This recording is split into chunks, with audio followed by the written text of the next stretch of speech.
There's two Justins on this show now, everybody, so don't get confused. But Justin Kavanaugh, go ahead and introduce yourself.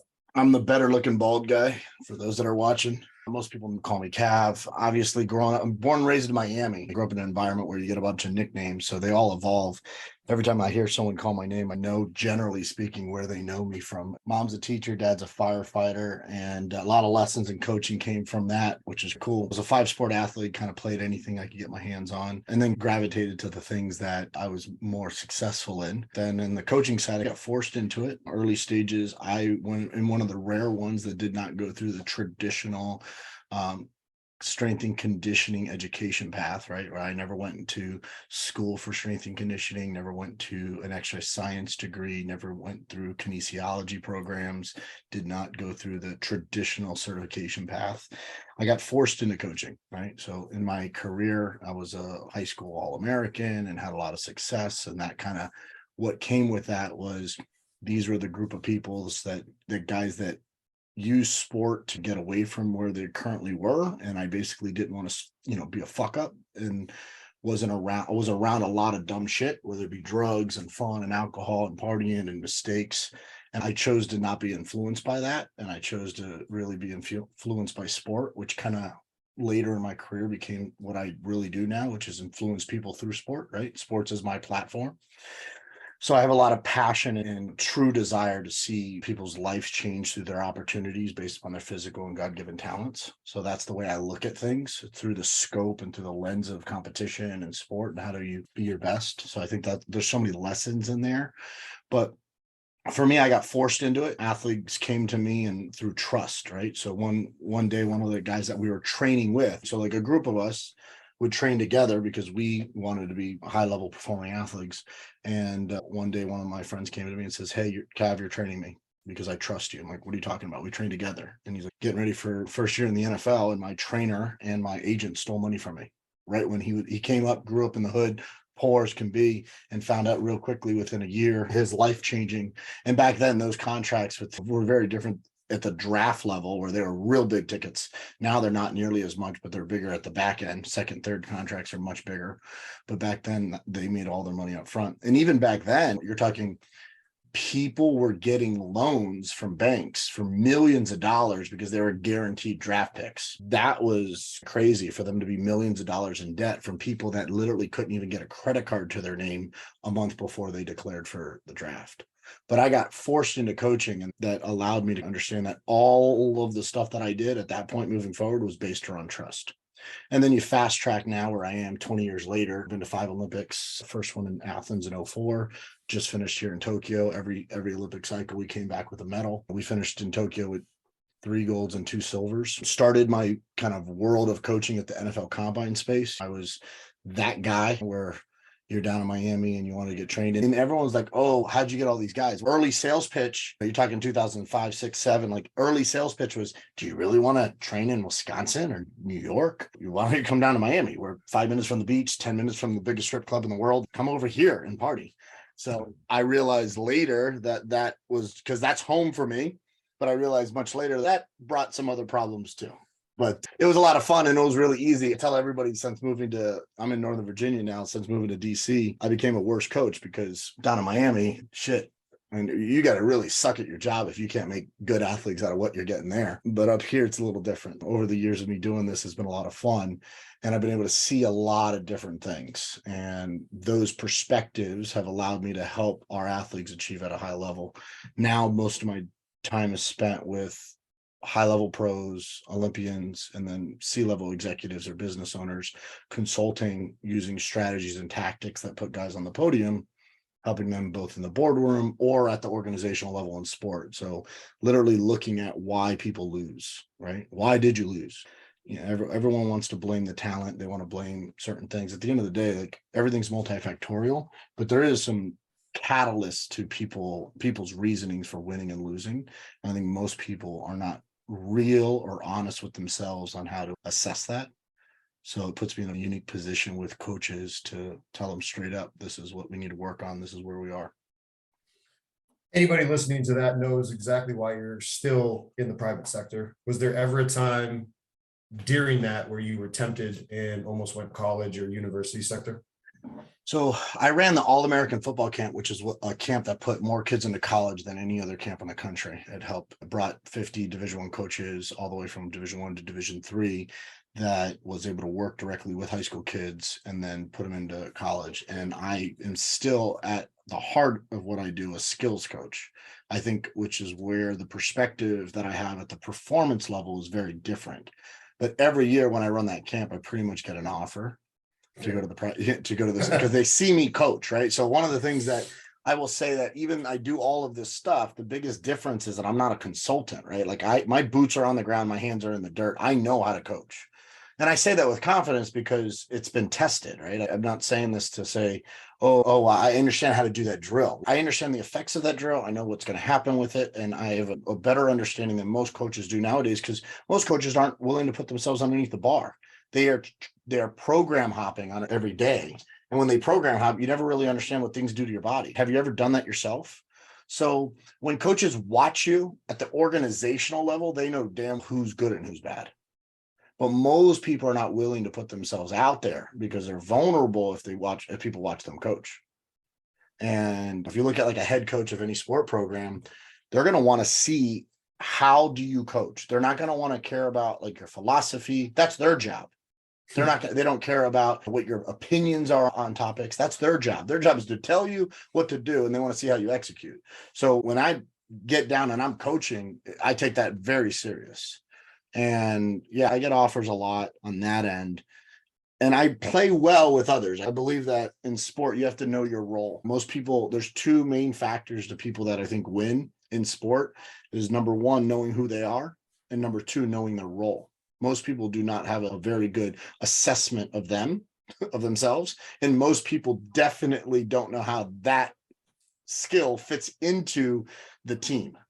But if you do know that, then you learn to shut the fuck up and know who's in charge. I one of my favorite stats early stage camping was more coaches quit the Nick Saban football camp than players, because they would not like the way that Coach Saban talks to them.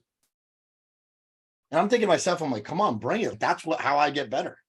Who gives a shit what the 17-year-old junior in high school thinks of me if I'm going to use this experience to then go back and coach my kids or go back and get better at what I do? But these coaches come to the table with such pride and egos that they're not willing to be coached themselves. In order to be a good coach, you got to learn to be naked and be a good student.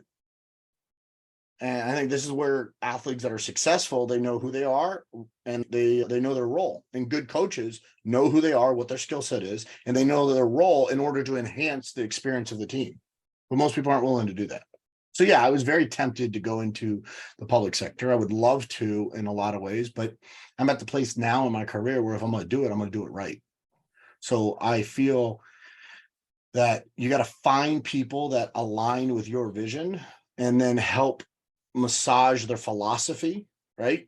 So that you make sure that, hey, if there's gaps in their coaching, how can I fill some of those gaps? That's my role now, and that's been my role in that kind of like public sector for such a long time at the organizational level, where I sit down and I say, okay, hey, here's where I see gaps, and then those are the low-hanging fruits to help them get better. Most people will bring me in primarily on the speed side or on the injury side. We're getting a lot of guys hurt at the football level, basketball level. We're getting guys hurt. This is what we're doing. How do we maintain our talent? Because at the college level, it's all about recruiting. It is. A better football coach is a better recruit. A better basketball coach is a better recruit. A better baseball coach is a better recruit. So that it really comes down to like really good recruiting. Recruiting has many different factors in play. Number one, facilities, location, credibility of the school, which all comes down to money. Right? So if you have that amount of money, then you can play that game. So I look at it and go, okay, are you a really good coach or are you a really good recruiter? So there's a difference between, and I'll say this straight up, like there's a difference between Alabama, which has a system to putting guys in the pros, and Ohio State, which has a system for recruiting guys and not developing them. And then you look at schools like Missouri years ago, I would say like even 5, 8, 10 years ago, Missouri was a developmental system, right? You look at the Pac-10, Big 12, those programs developed certain players because they weren't getting the best recruits. So they were in the system for 4 or 5 years. Whereas Alabama is like, hey, you come here within 3 years, I'm going to make you a millionaire. Do you want that for you and your family? And as a byproduct of me helping you get to that next level, as a byproduct, you're going to win a national championship. That's a pretty good fucking sales pitch. I'd sign on the dotted line. Exactly. I'm very tempted to go into those worlds, but I understand my value is looking at where their gaps are and what the coaches think they need, and then turning what they think they need into a little bit of a win to develop momentum and develop trust within the work that I do, and then expose what's actually really going on. But you can't do that on the first date, right? You can't go hang out with your girl and on the first date you basically say, oh my God, you're a control freak, you have this and this issues. Damn, you're super pretty, you're nice, but my God, you stink. Like, you can't do that. So you got to date a little bit with some of these people, build a little trust, and then massage your way nice and easy, right, into a conversation with coaches that they then say, hey, what else do you see? There's coaches that are really good at the biomechanical level or at the movement level. They could break down the skill that would enhance the tactics that a coach could use within their team, because they could see this kid doesn't possess the skill. Okay, now we could go back to the drawing board in the offseason, work on those skills. But right now, here's a way that we could play that. Here's the strategy that we could deploy to play that game. But most coaches aren't willing to do that because they think they know everything. How can you fix them in that they listen to this? What would you say to them to make them better tomorrow, next time they coach? The coaches that won't, like the egos and they have no ability to relate to coaches, what would be your piece of advice that they could implement tomorrow? Oh, if you're winning, don't worry about it. If you're losing, then shut the fuck up and pay attention. And I say that with a big ass ego because we like to win. But I think most people, they always want to know, oh, this guy does a great job because he's so good at articulating his stuff on social media. And he's so good at articulating his language and his philosophy. And look how great his system is. But they got their ass beat. Like, at some point, what are we doing this for? Yeah, we're trying to develop young men and young women. Yeah, we're trying to teach life lessons through sport. Yeah, but our job, right, as strength and conditioning coaches that are in a college weight room or in a pro environment, your degree tells me one thing: you know how to manage a weight room. You know how to take an athlete and physically prepare them for whatever they're supposed to be doing. That's what it tells me. Most people don't even know that. Like, I know that a lot of people, there's a lot of trends in the coaching space right now, like learning how to coach better, learning how to communicate better. And let's use this style to have an open dialogue and get you to really understand what you need to do and communicate effectively. Like, motherfucker, you still don't know how to bench. You don't know how to do a push-up. You don't know how to run. Focus on that. We've lost the art of like actual physical preparation. You have a degree that says you could do one damn thing and you got guys hurt in your weight room. You get no legs to stand on. So the first thing is, if you're winning, you probably should have a little bit of pride. But the interesting thing, the people that win the most are the ones that are the most open to those conversations. The ones that haven't won that much are the ones that are way more shut down. The thing that I will say that makes me so different than everyone else, and I have no problem saying this, is I am willing to fail way faster than most other coaches. I fail way more than you guys. And the reason why is because I'm willing to fail when the lights are not on. I'm willing to fail when it's just me and the athlete and me and my ego. I'm not willing to fail when the lights are on and when the cameras are rolling and when shit is actually on the line. That's when we make sure that we fail in the training so that when we get there, we're ready to go.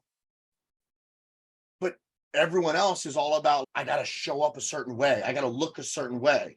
And that crap doesn't matter. If you don't win, that doesn't matter. What really matters is winning and doing it with a level of integrity.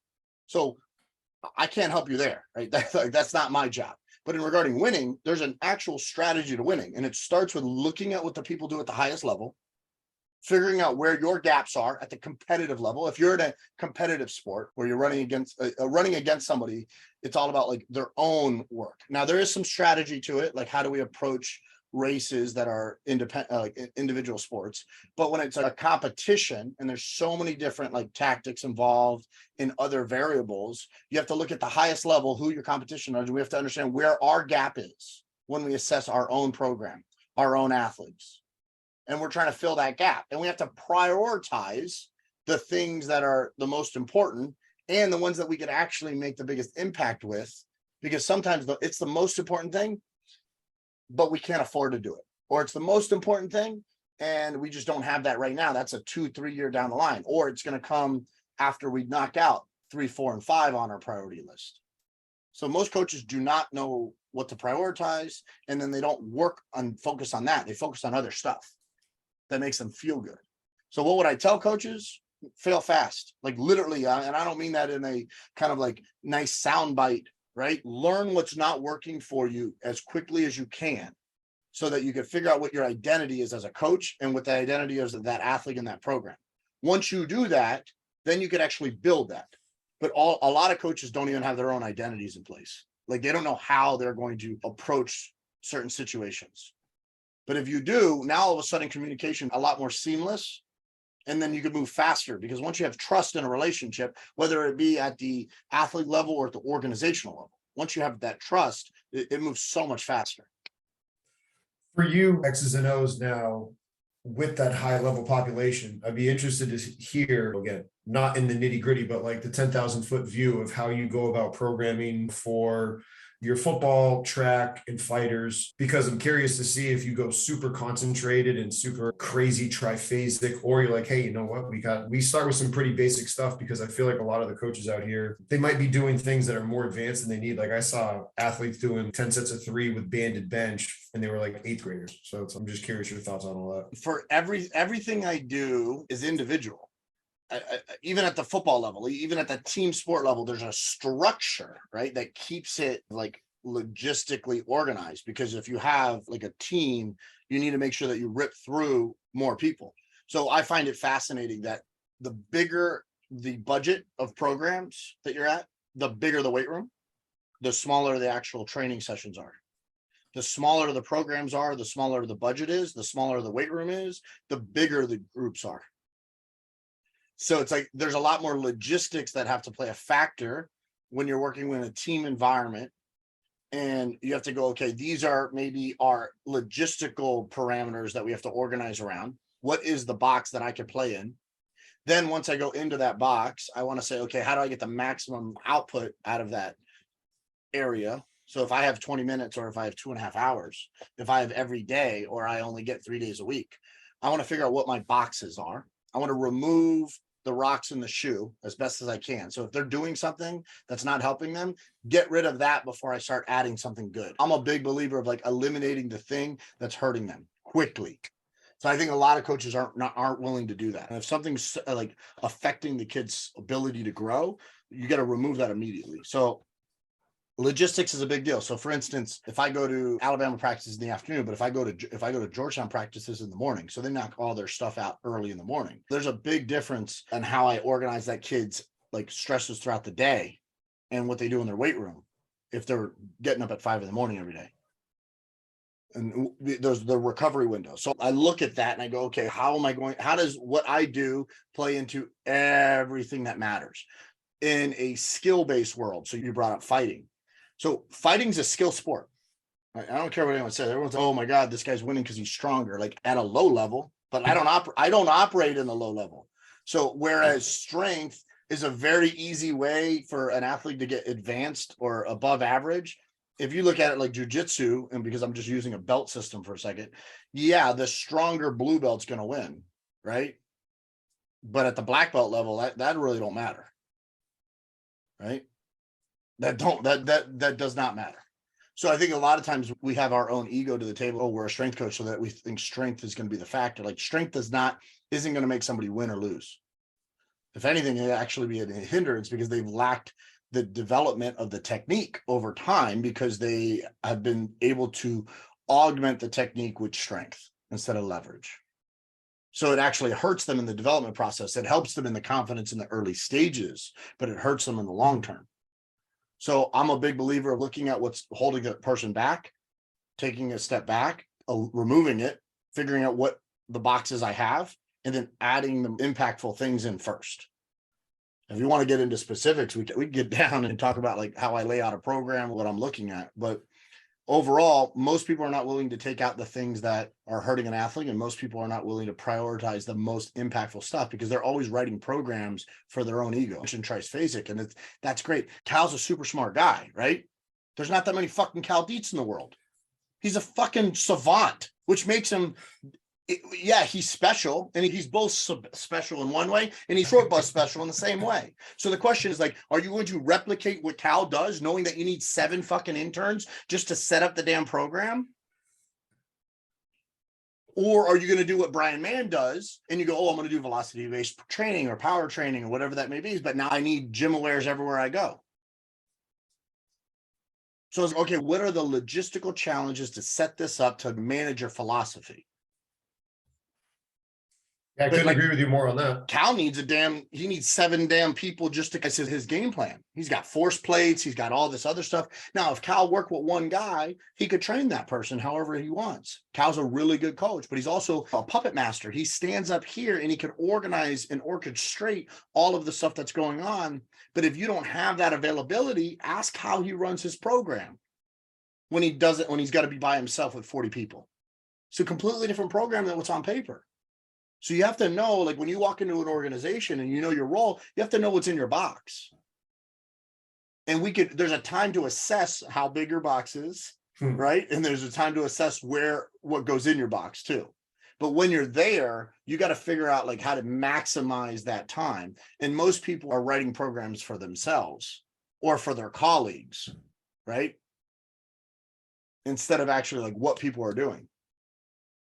That's powerful. And rather than diving into the nitty gritty with it, because you have a unique experience where you are dealing with guys that are either going in NFL spots or college, for our listeners out there that are either NFL strength coaches and they have guys, that are away for a while, or any of the college coaches that their guys go off or girls go off to private sector coaches, how do you recommend the marrying of the two, especially in the NFL where they're away for so long? College, you're not away as that long. Yeah, like an NFL strength coach really doesn't have that hard of a job. That's like the biggest cakewalk in the industry. But they are people managers. Like they have to manage the emotion of those players that come in. What I would recommend to all private sector coaches is communicate with the college strength coach, because I think that you need to. I think it's the respect thing. Number 2, you need to find and identify what they look for when the kid comes back.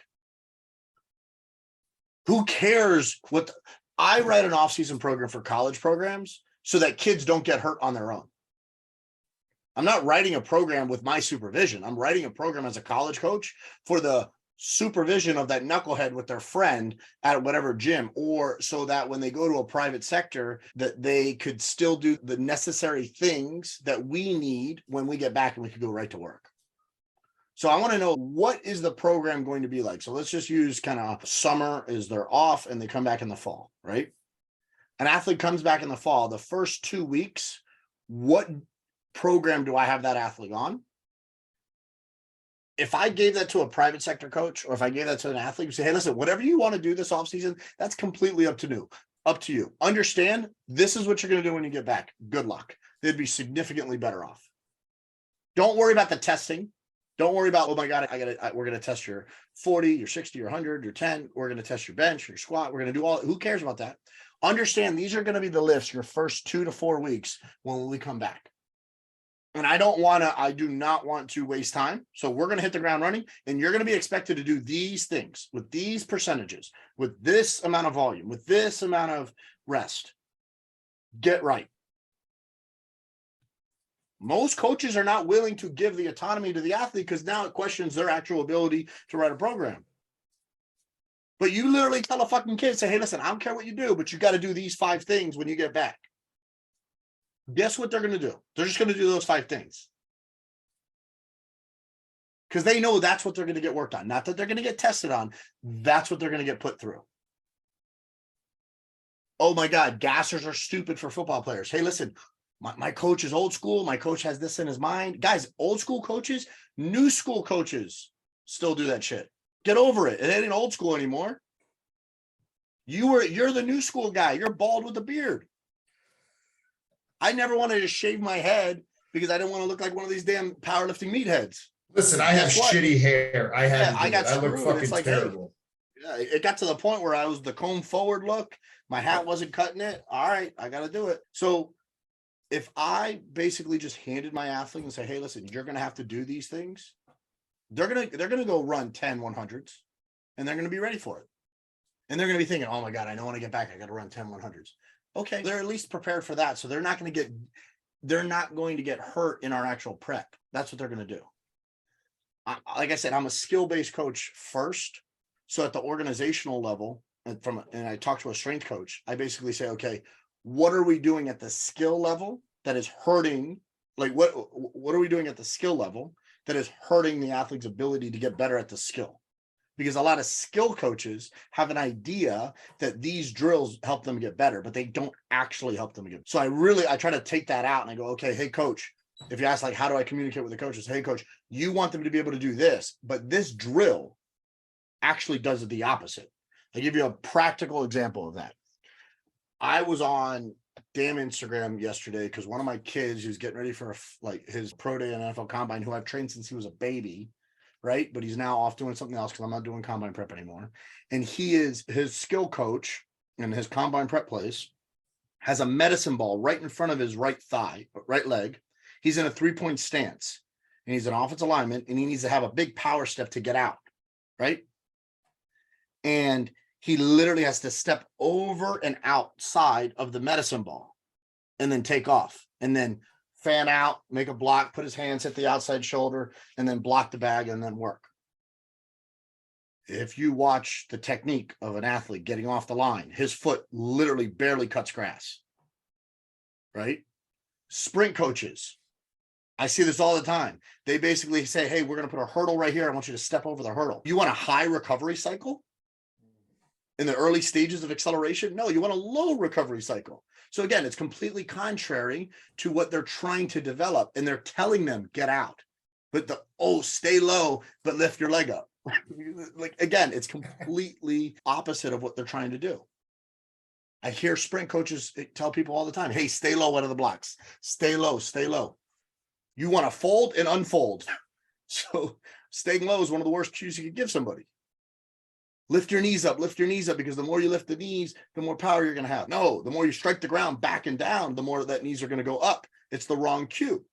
So coaches don't know these things because they don't practically implement them enough to test them. I'll do things with an athlete and then I'm like, oh, that didn't work. All right, shit. All right, next, erase that. And then there's other moments where you realize coaching is on a pendulum, right? Where it's, if I give a kid a cue here, all the way on the right, and this is where his action is, and I give a cue that's right next to it, he won't make the adjustment. But if I give him the cue that's complete opposite, all the way over here, he'll swing, but he'll only swing this much. So again, they're favoring a technique for a reason. So I need to give them something that's like an extreme. It takes a very highly fine-tuned athlete to give them the fine-tuned coaching cue that is exactly what you want them to do, and them actually do it. So most of your coaching comes from extremes.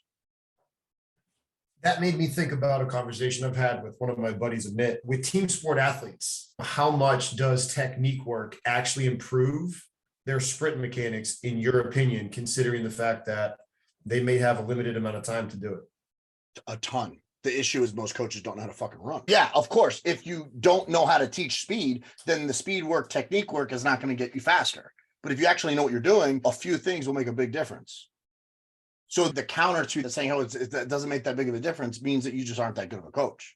Because I know that it's proven that it will work. But most people's argument to that is that, oh, I don't have that much effective time doing that with them, teaching them that with them isn't really going to make them better. Oh, that's interesting. Would you like the athlete to be faster? Yes or no? Would you like the athlete to be less likely to get hurt? Yes or no? Would you like the athlete to be comfortable and confident that they're able to do this over a long period of time and not get tired? Yes or no? So if those are all three yeses, then good biomechanics decreases the amount of effort that is needed, because it's very good biomechanics. It's very efficient, has the right sequencing of muscles, right? And the muscle tendon relationship has a better timing. So therefore it decreases the injury potential. Oh, and by the way, the byproduct of that is getting faster. So again, do you actually know what you're doing?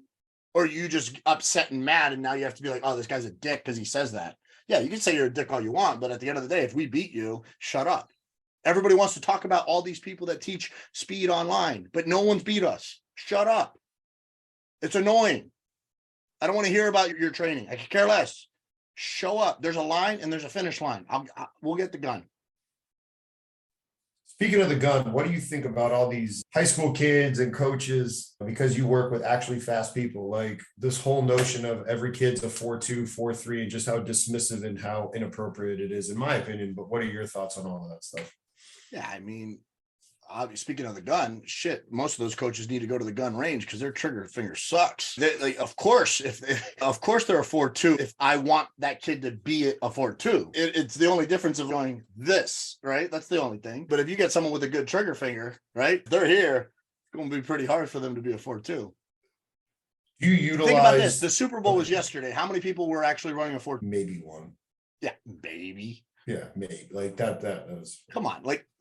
I bet let's say that we are crazy. And at one point in those kids' lives, they were ridiculously fast. There's 3 guys out there running 4.2. So people put these numbers out there. And then what ends up happening is because they're not realistic. Get that. Even Siri doesn't know what the fuck is going on. She's like, I didn't get that. Coaches do that. And then what happens is kids go, okay, I got to run this. So in order to be a college linebacker, I got to be 6'2", 230 pounds, and I got to run a 4.6, 4.5. Dude, guys in the NFL combine aren't like that. And you're telling me that as a coach, I have to recruit those kids? You don't need to be that good of a coach. If you can recruit that kid at 16 and 17, you do not need to teach shit. And there's a few of them that are like grown ass man. Yeah, it's nice. It's easy. But generally speaking, I think what happens is so many people just throw out these numbers that it becomes in their head like I have to be that, so therefore I am. But have we ever tested it? Anybody still listening at this point, and I would say I'm sorry, I've already pissed a few people off. No, as you should. You're clearly very knowledgeable in this, and I would say you're more knowledgeable than most coaches. Anyone that's listening that may be either still an undergrad or they're a young strength and conditioning coach, double down on the fact that you had the non-traditional path, and what would be any recommendations, because clearly I've made my opinion known on the education world of strength and conditioning coaches, but because you had that non-traditional path, talk to any of the young coaches about how to replicate what you did and then look back on the 20 years plus. Yeah. So for me, I would say we have access to way more information today than ever in history. So you have to be better at filtering the bullshit. And we get so caught up in this like cult-like following that other people have that we believe that they're good, but we've never really tested if they are actually good at what they say. So it's really easy to know that like Alabama, LSU, Ohio State, Michigan, they're pretty good like football programs. It's pretty easy to know that like North Carolina, Bill Self at Kansas, that Kentucky, they're pretty good basketball programs. It's pretty easy to know like Arizona, right? South Carolina, like they're pretty good baseball programs. It's pretty easy. Like these things are easy because the results actually matter. But do we know that their strength coach is good? Do we know that the recruiting, the program, the system works? Do we know that the speed coach is good? We don't. And as coaches, you have to be able to filter because there's so much information. You have to be able to filter first, who do you think is good or not? And then second, who do you want to learn from? So I have a lot of people that know that the work that I do works, but they don't necessarily think that some of the stuff I do applies to their demographic so they won't venture into that path. Right? They'll venture into a more of a traditional team sport environment path. Now, ironically, I get paid from organizations at a high level to go in there and help with the revamps of their structures and make it a little bit easier for them to operate, which if the strength coach themselves did this, I wouldn't be as in, because I get brought in at the head coaching level or at the organizational level. So I'm not brought in by the strength coach. And I find that interesting. And the reason why is because most strength coaches are not open to other people dissecting their business. So to a young coach that's getting started in their career and they want to do this, you need to figure out like, what is your identity? Who do you want to be? Do you want to be the strength coach that does like this type of training? Or do you want to be attached to this type of work? And then you have to figure out who do you want to learn from within that genre of that work. And then you have to go there and do it. So I don't think people are going to learn by watching. I don't think they're going to learn and acquire the skills of coaching by just being around other good coaches. They're going to have to coach, and they have to be willing to get feedback from people that they trust, because I'm pretty rough, right? So if a coach works for me, I'm going to tell them straight up, dude, what the fuck was that? Are you kidding me? And I'll like stop in the middle of a training session if we understand the lines, right? I only do this with people that they're ready for it and it's not going to affect the overall outcomes. A coach will tell something to a kid, and a kid, maybe the kid's 17, maybe that kid's 8, maybe the kid's 25, right? And he's worth millions of dollars. Who cares? But a coach will say something to a kid and the kid will do something. And I go, is that the outcome that you wanted? And they're like, what do you mean? I'm like, you just told him to do something and he obviously didn't do it, but you're still letting him not do it. But yet you asked him to do it. So where is the communication breakdown? We do not need a fucking course to talk about communication, to just open our eyes and go, that guy right there isn't doing what you said. Why are you still letting him do it? Stop.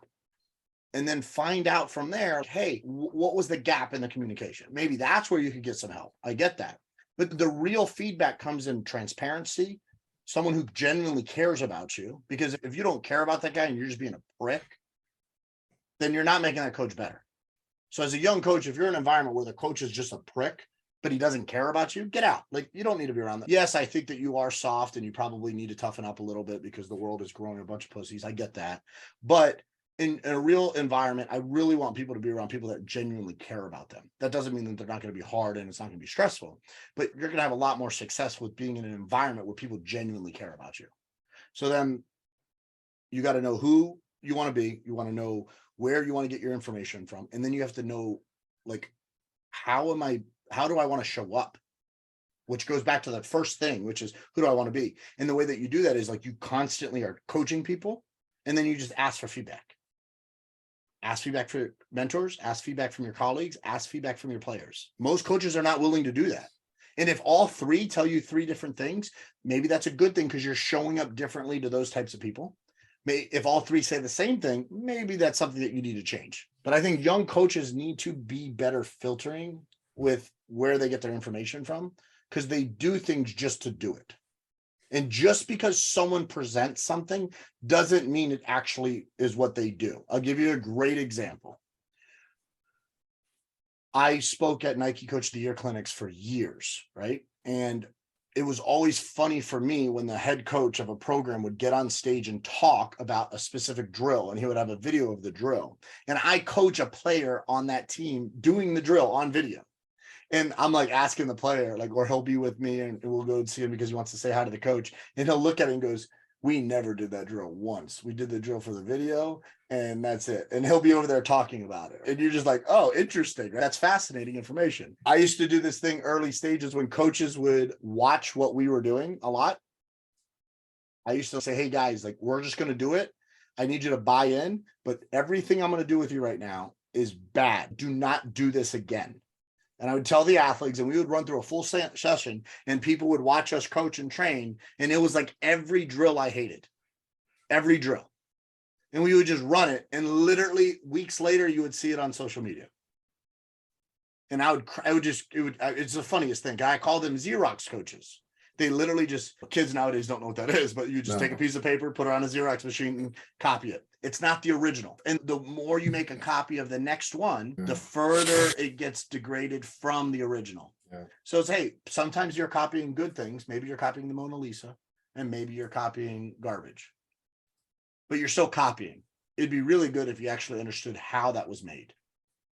And most people are not willing to put the work in to do that. Most coaches at the college level that are now trying to get their degrees and move into the industry, they don't train themselves. They don't lift, they don't run, they don't move. And they don't know what it actually feels like.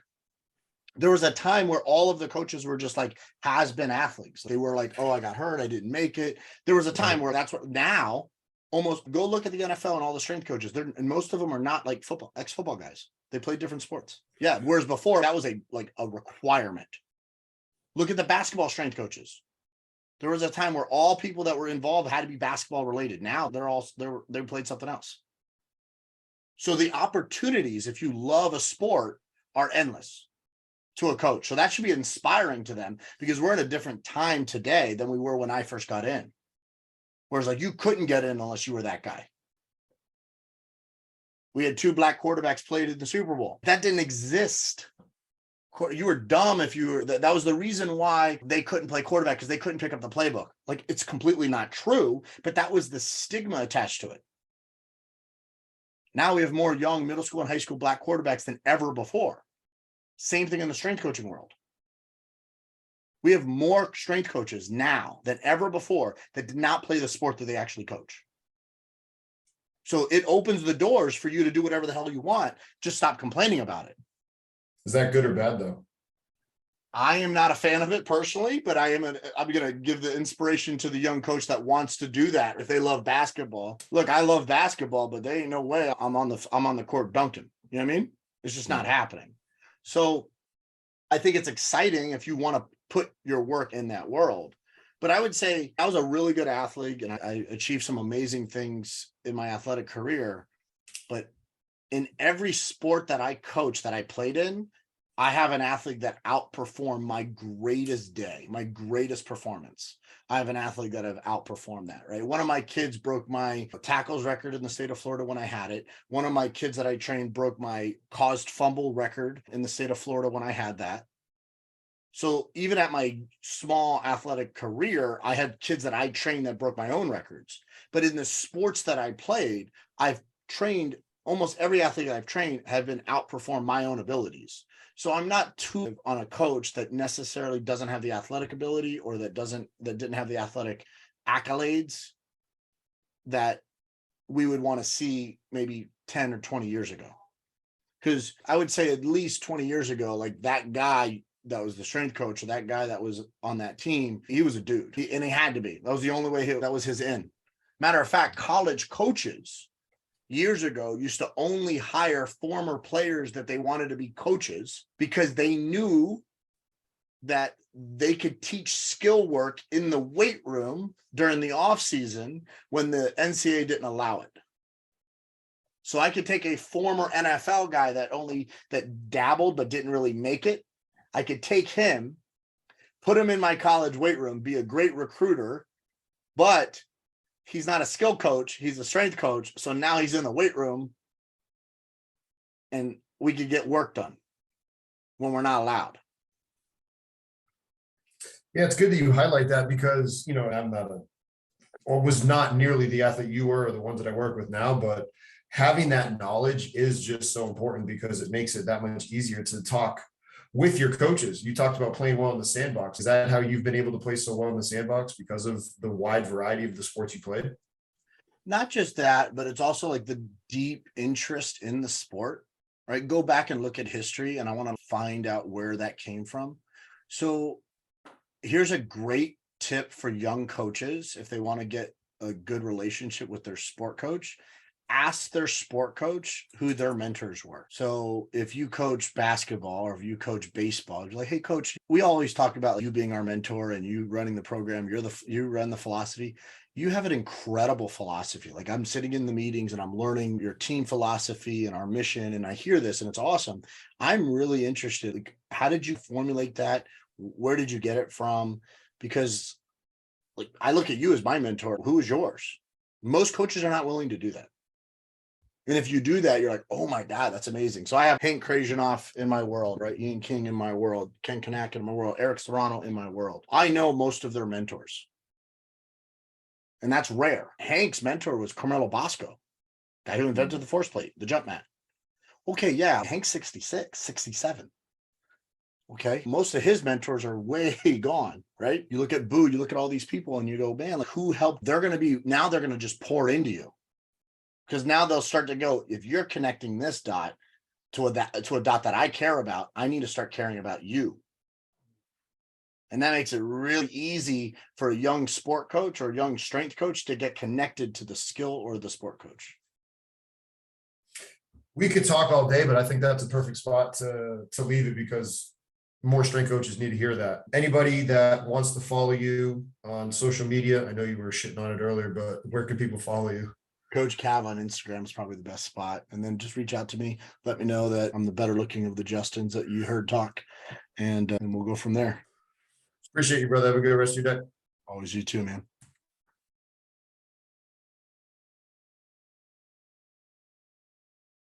Congratulations on making it to the end of the video. Why don't you celebrate by watching more videos just like it? You can also help us on our quest to placate the algorithm gods by liking, sharing, subscribing, and commenting. Thank you.